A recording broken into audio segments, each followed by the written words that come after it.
Ito yung kanilang mixer. Ganyan. Tapos, switch on mo lang dito.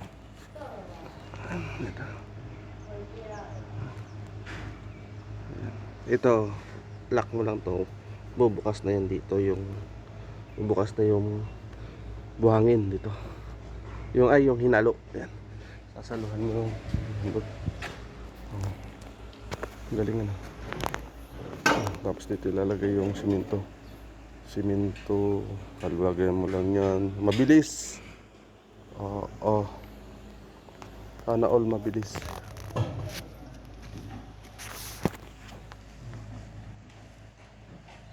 Ayun, yung switch nyo. For today's video, si nanay ang bida ngayon. Construction.